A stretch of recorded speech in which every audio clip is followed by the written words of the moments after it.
I take a couple weeks off to focus on college, and when I get back, not only did Five Nights at Freddy's get involved with a harmful company, but Illumix screwed the pooch and released a half-baked update to special delivery. Uh-oh. Let's see what all the hubbub is about.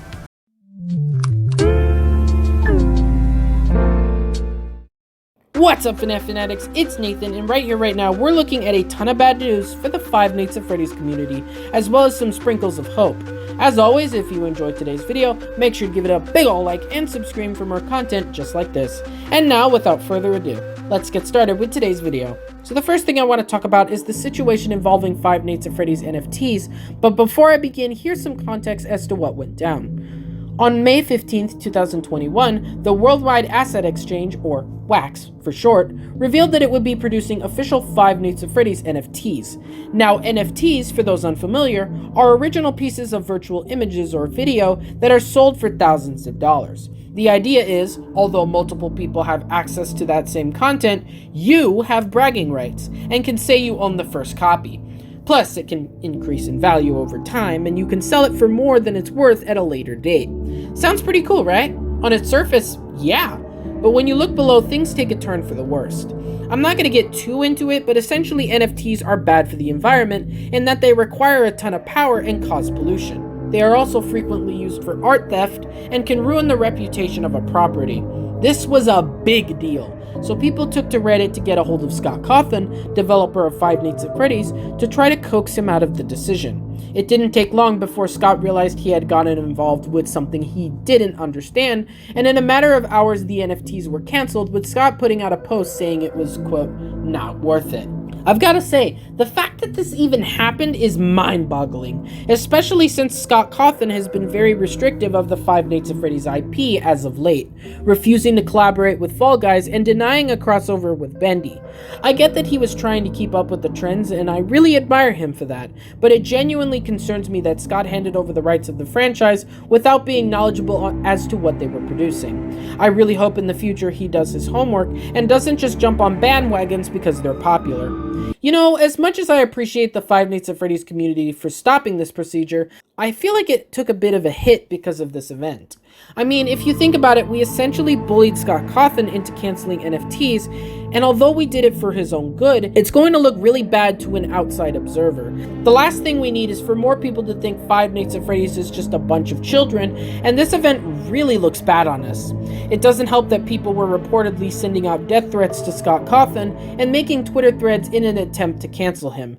Just a big embarrassment all around, and I hope something like this never happens again. And then legit 3 days later, we're back in a similar situation because Illumix released their planned spring update to Five Nights at Freddy's AR, and it was broken beyond belief. Graphics were glitching out in the shop, animatronics took 10 minutes to defeat, and there was almost no way to level up using the new system. To make matters worse, two of the biggest Five Nights at Freddy's creators, Daco and Fusion Z Gamer, posted videos showing the broken gameplay, and both appeared not too thrilled about the update. I was really hoping for more with this update. Like, that's why I said, like, I haven't done a FNaF AR video in quite a while, just because, like I said, the skin things, they don't really interest me anymore. You know, they weren't anything that I was personally interested in. So that's why, you know, I haven't done a video on this game. But then I was hoping, you know, I saw this new update was coming. I was like, okay, this is going to be good. A fresh new code on the game. But then this update comes out and it's kind of just made the game, no, I don't want to say worse.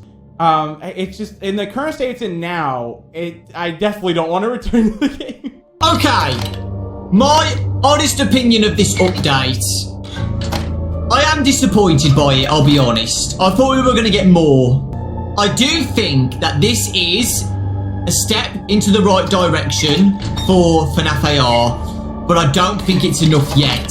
So right off the bat, this update had an almost unanimous negative view in the community and probably turned a lot of people away from the game. At least since then, a lot of issues have been addressed and fixed, but it doesn't excuse the team at Illumix for releasing the update in such a broken state, especially when they said they were going to delay the game so that they could fix all the bugs. It really seems like they just gave up halfway through fixing it and figured the community wouldn't care. Again, something that shouldn't have happened and made the FNaF community look like a bunch of toxic brats. It sucks, man. I mean, at least the week wasn't all bad news. We did get a preview for the 9th book in the Fazbear Fright series, leaks for potential Curse of Dreadbear merch, and surprisingly, a really cool skin from Illumix that shows that they're still putting effort into Five Nights at Freddy's AR. There was also some pretty neat Fazbear Fanverse news, like how Kane Carter, creator of Popgoes, will be revealing an image of Stone the Crow if Popgoes Evergreen gets 10,000 followers by June 26th. Plus, Fiznom, developer of Five Nights at Freddy's Plus, confirmed the game would have animations and that he's still making progress, which is really cool. This week definitely had its ups, but this next piece of news was heartbreaking and really solidified the week as cursed. So right around the time Five Nights at Freddy's AR was under fire, a trailer dropped for an event known as Geoff Nightly's Summer Game Fest, which begins Thursday, June 10th. The trailer featured a variety of games from different platforms, including a small snippet of Five Nights at Freddy's Security Breach. This led people to believe that Security Breach would be featured in the upcoming presentation, and we might learn more about its release. Finally, some good news! Well, not quite, because a video surfaced online of Nightly confirming that the trailer is not an accurate representation of the showcase, and therefore he doesn't know if FNaF will actually be featured. I saw that mention of it, and yeah, it's a cool game, and I actually really like the visual look of this new one and how it looks based on the stuff I've seen like in State of Play and stuff. So yeah, nothing to confirm about that, but I'm really glad that people responded to that in the trailer. But yeah, it wasn't meant to, just like because we showed Ratchet and Clank. It's like that's obviously coming out right around the show, and it's not meant to say that that's in or not in the show. But what did I tell ya? Cursed. How could you do us like that? Make it seem like we might finally get some juicy Security Breach details and then reveal it was clickbait and we all got trolled. There might be some truth to it though, because by sheer coincidence, there is now a page for Security Breach on the PlayStation website. And guess what? It was found the same day of this announcement. I feel like the only reason PlayStation would need a page for the game is if they expected to be taking pre-orders or for new content to be released. Seeing as the Summer Games Fest is hosted by the same people who ran the Game Awards, this will be a big event seen by a lot of people, and therefore would be a great place to showcase Security Breach. Still, it's important to keep in mind that nothing is confirmed, so like the State of Play, we should go in with low expectations. Overall, it's just been a train wreck of a week for Five Nights at Freddy's, and I really hope this week is better. I'll let you guys know how this week went on Saturday with another video. The only reason I'm releasing this one a bit late is because I was focused on school, which is just about wrapped up. Now that I have more time on my hands, I should be able to make these more every week and release them on Saturday. But anyway, that's gonna do it for today's video. I hope you all enjoyed it. As much as I hate covering bad news, I'm happy knowing the issues were taken care of and things are looking up. But enough about me, I want to hear from you guys. What was your reaction to this news? Are you excited for the Summer Game Fest? How can Illumix improve Five Nights at Freddy's AR?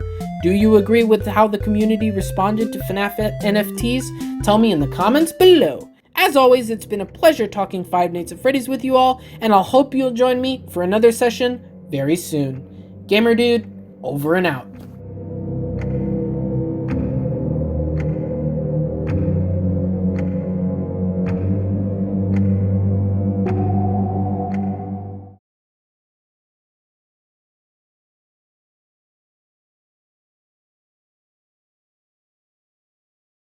What the heck were they thinking?